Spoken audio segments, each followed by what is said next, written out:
노다지 썰전. 대한민국 대표 바이오 기업이죠. 셀트리온이 2025년 3분기에 그야말로 분기 사상 최대 실적을 발표했습니다. 매출이 무려 1조 원, 영업이익은 3천억 원을 돌파하면서 정말 거침없는 성장세를 보여줬는데요. 이걸 두고 시장에서는 고수익 신제품을 앞세워서 완벽하게 체질 개선에 성공했다, 이런 장밋빛 전망이 나오고 있습니다. 그래서 오늘 토론의 핵심 질문은 바로 이겁니다. 이 놀라운 실적이 과연 셀트리온의 빛나는 미래를 보증하는 확실한 신호탄일까? 아니면 이 화려한 숫자 뒤에 가려진 위험 요소를 우리가 애써 외면하고 있는 걸까? 일단 저는 이 성공적인 포트폴리오 전환을 바탕으로 셀트리온이 이제 구조적인 고성장 궤도에 진입했다, 이렇게 보고 있습니다. 네, 저는 그 입장에 대해서 조금은 신중한 반론을 제기하고 싶습니다. 물론 방금 말씀하신 3분기 실적 굉장히 인상적입니다. 그건 사실이죠. 하지만 시장에 가장 큰 기대를 모았던 핵심 동력의 성과가 생각보다 좀 더디고요. 또 단기적인 재무 부담 역시 이게 무시할 수 없는 수준이거든요. 저는 오늘 그 화려한 실적 이면에 존재하는 몇 가지 중요한 균열 지점들, 이걸 좀 짚어보려고 합니다. 좋습니다. 그럼 제 낙관론의 근거부터 먼저 말씀을 드릴게요. 셀트리온은 지금 단순히 돈을 많이 버는 수준을 넘어서서 성장과 수익성이라는 이 두 마리 토끼를 모두 잡는 아주 질적인 변화를 겪고 있습니다. 3분기 실적이 그 명백한 증거인 거죠. 단순히 매출이 늘어난 게 아니에요. 제가 강조하고 싶은 건 영업이익률이 다시 30%대를 회복했다는 점입니다. 이건 과거에 주력 제품 약가 인하 때문에 훼손됐던 수익성을 이제 완전히 회복했다, 이런 뜻이거든요. 그 비결은 바로 포트폴리오의 극적인 변화에 있습니다. 2023년만 해도 26%에 불과했던 신규 제품 매출 비중이 올해 말에는 60%까지 치솟을 전망입니다. 기존 제품보다 가격 경쟁에서 훨씬 자유롭고 원가 구조도 뛰어난 신제품들이 이제 회사의 중심이 된 겁니다. 여기에 더해서 최근에 4,600억 원을 들여서 인수한 미국 생산 공장, 이게 저는 미래를 위한 가장 결정적인 한 수였다고 봅니다. 단순한 공장 확보가 아니고요. 세계 최대 시장인 미국에서 공급 안정성과 가격 경쟁력, 이 두 가지를 모두 잡는 전략적 교두보를 마련한 셈이니까요. 그 화려화려 그림에는 몇 가지 중요한 디테일이 좀 빠져 있는 것 같습니다. 그 이면의 위험 신호들을 우리가 간과해서는 안 되겠죠. 가장 먼저 셀트리온의 미래 가치를 견인할 거라고 기대했던 그 핵심 제품의 성과가 너무나도 더딥니다. 바로 미국 시장의 판도를 바꿀 게임 체인저로 불렸던 신약 짐펜트라 이야기입니다. 회사의 기대는 물론이고 시장의 눈높이에도 한참 미치지 못하는 그런 성장세를 보이고 있어요. 유럽에서는 성공했는데 그와 달리 미국의 복잡한 신약 등재와 보험 적용 과정에서 그만 발목이 잡힌 거죠. 본격적인 성장을 2027년에나 기대할 수 있다는 건 이건 상당히 실망스러운 대목입니다. 또 미국 공장 인수를 신의 한 수라고 하셨지만 그건 아주 먼 미래의 이야기일 수 있습니다. 당장 2026년 1분기부터 재무제표에 반영되는데 그전까지는 오히려 시설 전환을 위한 일회성 비용이 발생할 수도 있고요. 마지막으로 기존 주력 제품의 입지도 예전 같지가 않습니다. 유럽 시장의 터주대감이었던 램시마가 경쟁사의 공격적인 저가 공세에 점유율이 소폭 하락했습니다. 물론 수익성을 지키기 위해 저가 수주를 피했다고는 하지만 한때 시장을 호령하던 제품의 지배력에 균열이 생겼다는 신호일 수 있는 거죠. 네, 짐펜트라의 초기 성장 속도에 대한 우려, 저도 충분히 이해합니다. 하지만 저는 그 문제 하나에만 너무 매몰되어서는 안 된다고 생각해요. 숲 전체를 봐야죠. 짐펜트라 하나가 아니라 이 강력해진 전체 신제품 포트폴리오의 힘, 여기에 주목해야 합니다. 짐펜트라의 성장이 다소 주춤하더라도 자가 면역 질환 치료제 유플라이마, 그리고 항암제인 베그젤마와 스테키마 같은 다른 신제품들이 그 아쉬움을 메우고도 남을 만큼 정말 폭발적인 성장을 보여주고 있습니다. 실제로 지난 3분기에 이 세 가지 신제품만으로 800억 원이 넘는 매출을 기록했거든요.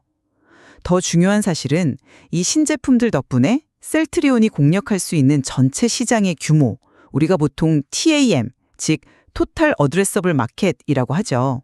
이 TAM이 기존 72조 원에서 133조 원으로 거의 2배 가까이 커졌다는 점입니다. 이건 특정 제품 하나에 회사의 운명이 좌우되지 않는 아주 안정적이고 다각화된 성장 구조를 만들었다는 명백한 증거 아니겠습니까? 흥미로운 지적이십니다.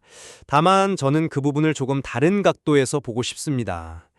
진펜트라의 유플라이마나 베그절마와는 격이 다른 제품입니다. 이게 단순한 복제약, 그러니까 바이오시밀러가 아니거든요. 셀트리온이 자체 개발해서 고수익 신약으로 세계 최대 시장인 미국에 직접 진출시킨 첫 번째 상징적인 제품입니다. 따라서 진펜트라의 성공 여부는 셀트리온의 미래 기업 가치를 평가하는 뭐랄까 일종의 리트머스 시험지와도 같았습니다. 그런데 결과가 기대 이하였죠.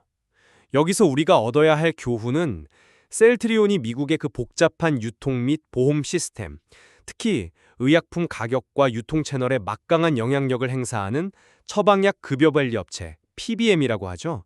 이 PBM을 상대하는 경험과 이해도가 아직은 좀 부족할 수 있다는 점입니다. 다른 시밀러 제품들이 선전하고 있다 해도 가장 중요한 시장의 핵심 전략 제품이 이렇게 삐걱거리는 건 분명한 위험 신호입니다. 유럽에서의 성공 방정식이 미국에서는 통하지 않을 수 있다는 걸 보여준 좀 뼈아픈 사례라고 봅니다. 그 지점은 저도 일부 동의합니다. 하지만 해석은 다릅니다. 저는 진펜트라의 경험을 실패가 아니라 값비싼 학습 과정이라고 봐야 한다고 생각합니다. 신약으로 미국 시장에 직접 부딪히는 과정에서 겪는 일종의 성장통인셈이죠. 실제로 셀트리온은 이 경험을 통해서 초기 사전 승인 서류 문제라던가 PBM 등재 지연 같은 문제들을 이제 대부분 해결했고요. 이제 의사들의 처방 데이터가 쌓이기 시작하면 성장세의 가속도가 붙을 것으로 기대하고 있습니다. 오히려 이러한 학습 효과가 향후 출시될 다른 신약들의 미국 시장 진출을 훨씬 더 원활하게 만들어줄 귀중한 자산이 될 겁니다. 한 발짝 더 나아가기 위한 움츠림으로 봐야 하지 않을까요? 그 학습에 드는 시간과 비용이 너무 크다는 게 문제 아닐까요? 2027년까지 기다려야 한다는 건 그 사이에 2년이라는 엄청난 기회비용이 발생한다는 의미입니다. 그 사이에 경쟁약품은 가만히 있겠습니까? 시장 환경은 또 어떻게 바뀔지 모르고요. 바로 이런 불확실성을 고려하면 저는 미국 공장 인수 시점도 좀 아쉽다는 생각이 듭니다. 진펜트라가 순항하면서 현금을 막 창출하는 그런 상황에서 투자가 이루어졌다면 훨씬 안정적이었을 텐데요. 저는 오히려 그 불확실성을 줄이기 위한 가장 확실한 결정이 미국 공장 인수였다고 봅니다. 잠시 관점을 바꿔보죠. 의약품, 특히 바이오 의약품에서 현지 생산 기반과 공급 안정성은요, 이건 정말 돈으로 환산할 수 없는 엄청난 가치를 가집니다. 특히 미국의 거대 PBM들이 처방 목록에 약을 등재시키고 계약을 맺을 때 가장 중요하게 보는 요소 중 하나가 바로 이 공급 안정성이거든요. 메이드 인 USA라는 라벨이 붙는 순간 잠재적인 관세나 통상 압박 리스크는 사라지고 안정적인 공급 능력에 대한 신뢰는 급상승하게 되죠. 이번 인수로 셀트리온은 미국 시장에서 다른 해외 경쟁사들이 갖지 못한 아주 강력한 무기를 손에 쥔 셈입니다. PBM과의 협상 테이블에서 훨씬 유리한 고지를 점할 수 있게 된 거죠. 네, 장기적인 관점에서는 그 말씀이 맞습니다. 하지만 기업의 가치는 결국 현재와 가까운 미래의 성과로 평가받기 마련이죠. 그런 면에서 시간표가 너무 아쉽습니다. 공장의 완전한 재무적 기여는 2026년부터 시작됩니다. 2025년, 그러니까 내년 한 해는 오히려 기존 설비를 셀트리온 제품 생산에 맞게 변경하는 과정에서 추가 비용이 발생할 수 있는 시기입니다. 4,600억 원이라는 거금을 투자했는데 그 효과를 보려면 1년 이상을 꼬박 기다려야 하는 거죠. 그 사이 시장 상황이 어떻게 변할지 모르는 그런 불확실성이 존재합니다. 그 자금으로 차라리 더 시급한 신약 R&D나 다른 파이프라인을 인수하는 게 낫지 않았을까 하는 의문이 드는 겁니다. 시기상조인 투자라는 비판을 피하기 어렵다고 봅니다. 그건 너무 단기적인 시각이라고 생각합니다. 이번 인수의 재무적인 측면을 좀 더 깊이 들여다볼 필요가 있어요. 셀트리온이 인수한 공장은 이게 불과 몇 년 전에 3천억 원이 투자된 최신 현대화 시설입니다. 이런 시설을 4,600억 원에 인수했다는 건 시장 평가로는 사실상 매우 저렴하게 좋은 조건으로 확보했다는 게 중론입니다. 만약 셀트리온이 미국에 직접 공장을 지었다면 부지 매입부터 건설, 각종 인허가까지 최소 3, 4년의 시간과 훨씬 더 많은 비용이 들었을 겁니다. 시간을 돈으로 산 셈이죠. 또한 기존의 완제품을 한국에서 미국으로 운송하는 데 들었던 그 막대한 물류비 부담까지 줄일 수 있습니다.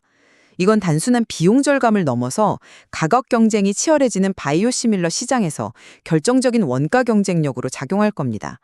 미래를 내다본 매우 현명하고 시기적절한 투자였다고 저는 확신합니다. 장기적인 그림의 당위성은 저도 일부 동의합니다. 하지만 투자자들은 당장의 성장 동력을 보고 싶어 하죠. 그런 면에서 셀트리온의 미래 성장 파이프라인에 대한 의문도 좀 남습니다. 현재 공개된 파이프라인을 보면 바이오시밀러 부문은 정말 탄탄해 보입니다. 10년간 40개 이상을 내놓겠다고 하니 그 자체로 대단하죠. 하지만 진정한 의미의 차세대 먹거리, 즉 회사의 가치를 한 단계 위로 끌어올릴 혁신 신약 파이프라인은 어떻습니까? 예를 들어 최근 각광받는 ADC, 그러니까 항체 약물 접합체 기술이나 다중융합 항체 같은 신약 후보 물질들은 대부분 전임상, 그러니까 동물 실험도 시작하기 전인 아주 초기 단계에 머물러 있습니다. 그 지점이야말로 셀트리온 전략의 영리함이 드러나는 부분이라고 생각하는데요. 셀트리온은 이미 10년 내 40개 이상의 바이오시밀러를 구축하겠다는 명확하고 구체적인 로드맵을 가지고 있습니다. 기존의 자가면역 질환, 항암제 시장을 넘어서 골다공증, 천식, 황반변성 등 새로운 치료 영역으로 계속해서 영토를 넓혀가고 있죠. 당장 내년부터 5개의 신규 바이오시밀러 제품이 온전히 실적에 반영되기 시작합니다. 이렇게 끊임없이 출시될 후속 제품들이야말로 예측 가능하고 지속적인 성장을 담보하는 가장 확실한 캐시카우입니다. 바로 이 안정적인 현금 흐름이 있기에 실패 위험이 높은 신약 개발에 과감하게 도전할 수 있는 거고요. 신약 개발의 불확실성을 안정적인 시밀러 파이프라인이 보완해주는 아주 이상적인 선순환 구조를 만들어가고 있는 거죠. 글쎄요, 저는 그 안정적인 시밀러 파이프라인 후 오히려 셀트리온의 한계가 될 수도 있다고 봅니다. 말씀하신 대로 ADC 같은 혁신 신약의 가시적인 성과가 나오기까지는 최소 수년, 어쩌면 10년 이상의 시간이 필요할지도 모릅니다. 그 말은 향후 몇 년간 셀트리온의 성장은 결국 기존 바이오시밀러 시장의 치열한 가격 경쟁과 입찰 경쟁 속에서 결정된다는 의미입니다. 이것은 혁신 신약 개발 기업으로서의 가치, 그러니까 더 높은 기업 가치, 밸류에이션을 인정받는 데에는 분명한 한계로 작용합니다. 시장이 셀트리온을 볼 때 시밀러 시장의 강자로 봐야 할지 아니면 미래의 혁신 신약 개발사로 봐야 할지 그 정체성이 모호해질 수 있다는 우려가 나오는 이유입니다. 저는 그 두 가지 정체성이 상충하는 것이 아니라 강력한 시너지를 낼 수 있다고 봅니다. 시밀러 사업에서 창출한 막대한 현금 흐름과 이미 전 세계에 구축해놓은 글로벌 유통망이 신약 개방에 가장 든든한 기반이 되고 있지 않습니까? 신약 개발에 성공하더라도 그것을 팔 수 있는 글로벌 네트워크가 없다면 무용지물이죠. 셀트리온은 그 두 가지를 모두 갖추고 있는 겁니다. 또한 자체 개발뿐만 아니라 유망한 기술을 가진 외부 기업과의 파트너십이나 AI 기술을 활용한 신약 개발 등 성공 확률을 높이기 위한 다양한 노력을 병행하고 있습니다. 이것이야말로 가장 현실적이면서도 영리한 성장 전략이라고 평가해야 한다고 생각합니다. 한 몸에 받았던 신약 진펜트라의 미국 시장 안착이 예상보다 더디다는 점, 그리고 미국 공장 인수에 따른 단기적인 비용 부담과 기회비용이 존재한다는 점을 강조하고 싶습니다. 미래 신약 파이프라인의 성과가 가시화되기까지는 상당한 시간이 필요하므로 현재의 실적만 보고 미래까지 과도하게 낙관하는 것은 경계해야 합니다. 화려한 숫자 뒤에 숨겨진 위험 요소를 충분히 고려한 그런 신중한 접근이 필요한 시점입니다. 단기적인 일부 우려에도 불구하고 저는 셀트리온이 고수익 신제품 중심으로 포트폴리오를 성공적으로 재편하면서 구조적인 성장의 기틀을 완벽하게 다졌다고 생각합니다. 개선된 매출 원가율, 그리고 부채의 비율 25% 수준의 탄탄하고 안정적인 재무 구조, 여기에 미국 현지 생산기지 확보라는 장기적인 성장 기반까지 모두 마련했습니다. 일부 제품의 성장 속도 조절은 있을 수 있겠지만 회사가 나아가는 전체적인 성장 방향성은 그 어느 때보다 견고하고 명확해 보입니다. 셀트리온이 성공적인 체질 개선을 통해 새로운 도약의 기틀을 마련했다는 점에는 이견이 없습니다. 다만 오늘 나눈 이야기처럼 세계 최대 시장인 미국에서의 그 치열한 경쟁, 그리고 신약 개발이라는 장기 과제를 어떻게 풀어가느냐가 향후 기업 가치를 결정하는 핵심 변수가 될 것은 분명해 보입니다. 맞습니다. 결국 셀트리온의 미래는 이 거대한 미국 시장을 어떻게 공략하고 또 바이오시밀러의 성공을 혁신 신약으로 어떻게 연결하느냐에 달려있겠군요. 시청자 여러분께서도 오늘 논의된 양측의 주장을 바탕으로 셀트리온의 미래를 깊이 있게 판단해 보시기 바랍니다. 노다지 썰전이었습니다.